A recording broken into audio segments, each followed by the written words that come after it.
We've had to deal with a ton of shortages in the past 2 years, but I never would have imagined that fancy color paper would have been one of them. Mission to Disaster by Justina Ireland, the third middle grade novel in the High Republic series, was meant to be released on January 4th, 2022, but because of paper shortages, its release was delayed until February and finally until March 1st, 2022. However, the ebook and the e-audiobook were released on time, so digital readers got a 2-month head start on those still waiting for their paper copies. So, a brief summary.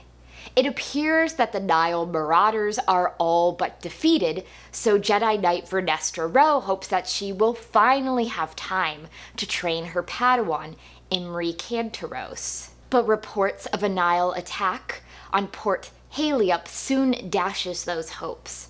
For not only have the Nile attacked the peaceful outpost, but they have also kidnapped Vernestra and Imri's friend, Avon Starros. So going into Mission to Disaster, I was wondering how Ireland was going to incorporate the traumatic fall of Starlight Beacon into a middle grade novel. Spoiler alert, she doesn't, because Mission to Disaster is definitely set before Claudia Gray's adult novel, The Fallen Star. So first, the good. Mission to Disaster is definitely Avon's novel. This is the story where Avon grows the most and learns the most. When we first met her in A Test of Courage, she definitely had an inquisitive scientific mind, but she wasn't quite as morally good as our Jedi characters because she had no qualms stealing Imri's kyber crystal at the end for future scientific projects. But her imprisonment with the Nile, and specifically her interactions with Dr. Mkamba, show her that she doesn't want to be evil or morally dubious in the way that the Nile are, that she thinks what they are doing, how they are hurting people, is very, very wrong. And that while she wants to uncover things, make discoveries, learn things, she doesn't want those discoveries to happen at the expense of others. She realizes that the project Dr. Mkamba is working on is bad. She tries to sabotage it to the best of her abilities, but it still causes irrevocable harm in the end. So I think that Mission to Disaster, more than anything, is about Avon learning that there are consequences for her actions and that she wants to help people, not harm them. I also liked that in this book we got a bit more with Imri than we did in the last novel he appeared in, the young adult novel Out of the Shadows. I think Imri's a very interesting character. He's very empathetic. He feels people's emotions and he wants to help them as a result. So it was just nice to get to spend more time with Imri, to see how he's progressing on his path to becoming a Jedi. Even if we didn't have a lot of character development going on with him, it was still nice to hop back into his head after really missing out on it in the last young adult novel. And finally, I thought the story was very well paced. It moved along quickly.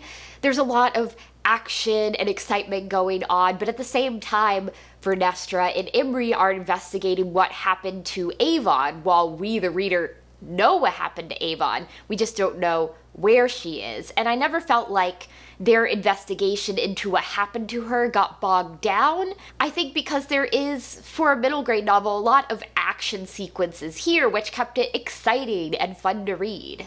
But on the more meh side, I felt like we really didn't get any development for Vernestra here at all, which probably is fair enough. She learned a lot in Test of Courage and Out of the Shadows, but I would have expected maybe just development more of her force ability to have these visions when they're in hyperspace. And she has them here, and they're of Avon. But I didn't really feel like Vernestra grew in this novel in the same way that Avon did.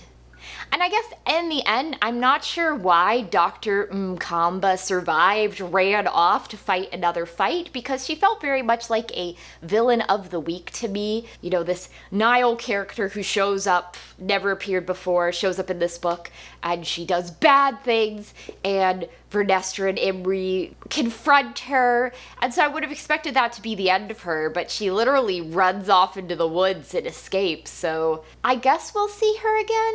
But also, I was expecting more resolution for this novel, especially since we know that Phase 2 is going to be jumping 150 years into the past. I would have thought that things with these characters got somewhat wrapped up here, but instead Karashu gets away, Dr. Mkamba gets away, and we don't even find out what's going to happen to the Dolmens, just that they were able to evacuate them all safely.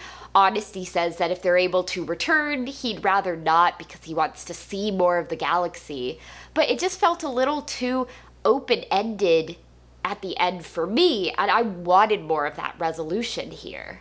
And finally, when Starlight Beacon showed up to evacuate all the Downins from Dalna, it was a very heroic moment. But thinking about it afterwards, it didn't really feel like a Star Wars moment to me. It felt like Star Trek, or I think actually it really felt like something from an episode of Doctor Who. That all these volcanoes have erupted, their crust is broken, the planet's going to quickly become uninhabitable. Oh no, what will we do? And then Starlight Beacon appears in the sky as a beacon of hope to evacuate them all to safety. And I could definitely see that as a Doctor Who episode. Feeling it gave me just wasn't very Star Wars-y. So, in short, Mission to Disaster features a lot of character development for Avon Starros, and it is a fun, fast-paced read. But at the same time, I wanted a little more resolution from plot points here. Things are left fairly open-ended going into Phase 2, but knowing that we won't return to this era until Phase 3 makes me wish that some of the character arcs and character fates had been wrapped up a little more tightly. But like with the two previous middle grade novels, it has some really cool illustrations from Peter Antonsen, which I will put a link to scanned versions of down in the description box.